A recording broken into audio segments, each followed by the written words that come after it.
ears caught something your eyes couldn't, which is why our senses often need a little help from scientific instruments. My friends, I have one last question that I want to explore using the theater of electricity, and that is whether you are ever safe in your car if it's struck by lightning. Now, we've been doing this demonstration for a long time. If you've been to our show, you may have some ideas, or you may have some ideas if you haven't been to my show. So let me just ask you as an audience question. What do you think keeps you safe in your car from lightning? Everybody. Tires. I hear a lot of rubber tires and an undercurrent of metal. Now, we're getting to the metal part. The rubber tires is a fantastic guess. I don't want anybody leaving this theater feeling like you didn't make a great prediction there. Because rubber is hard for charges to move through. That's the whole reason we coat wires with them. It's an insulator. But strangely enough, one of the things that's so amazing about science is that sometimes you learn things that completely blow your minds and go against all your expectations. And I find that to be a magical thing about science. So one of the things that we're going to use the theater to explore is that, strangely enough, it's not your tires that keep your car safe. It is the fact that your car is made of metal. It's a unique phenomenon that, in our experience, mostly just works with lightning, and it's called the skin effect. Now, the way it works is one of the strangest things that you'll experience at the museum today. Do you remember a few minutes ago I made that big deal about how lightning happens fast? It turns on and off in nanoseconds. That's a few billionths of a second. Well, because it changes so quickly, when a big, powerful lightning bolt strikes that car and turns on and off, it makes powerful magnetic fields that surround the car and go through the car. And those magnetic fields have the effect of making it harder for charges to go through some of the metal, specifically the metal on the inside of the car. That means the only part of the car that has metal that's easy to go through is the outside. And that's why it's called the skin effect. Basically, the lightning rides over the outside of the car to the ground the same way that the rain does. Now, like I said, this sounds bizarre, and it's so contrary to our experience about electricity. From a young age, we learned that electric currents, that's what a flow of charges is, goes through metal really easily, and rubber not so well. And these are both absolutely true. But there's catches to almost everything in science, and in this case, because it is so strange, we want to be able to prove it to you. So notice how this cage I'm in is now the tallest target in the theater for the lightning from the Van de Graaff generator. It doesn't have any rubber tires, but it has one thing in common with most cars. It's made of metal.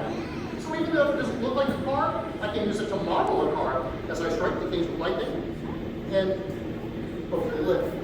As you can see, belts are spinning at full power. All right, you'll start charging it up. This can sometimes be a little erratic with remote control, so I'll do my best, but that countdown may not be fully accurate. But let's do some science in 5, 4, 3, 2, 1.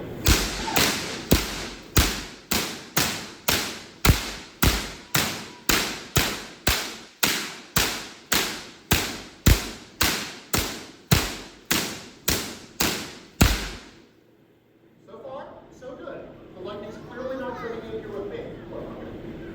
But you might be thinking to yourself, well, maybe he's just careful not to touch the cage right as lightning hits it.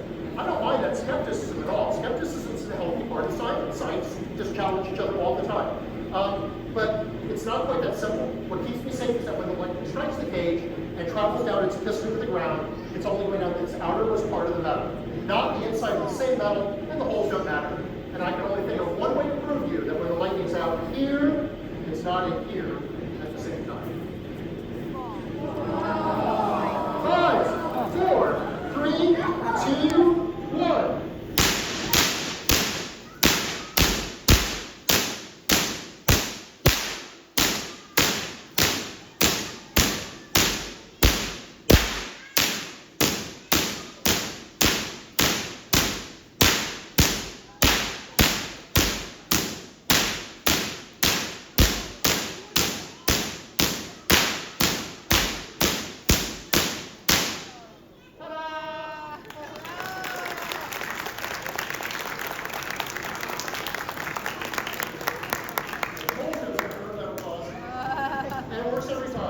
Same strange phenomena keeps you safe in your car if struck by lightning. Now, there are a couple of things I would like you to remember. One, keep inside.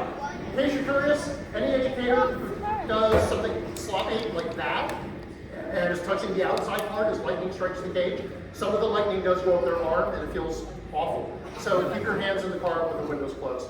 And far more important is this bizarre effect only works well with lightning. And that means that if you're ever driving and you see that a power line is falling across the road, you can't drive over it any more than you walk over it.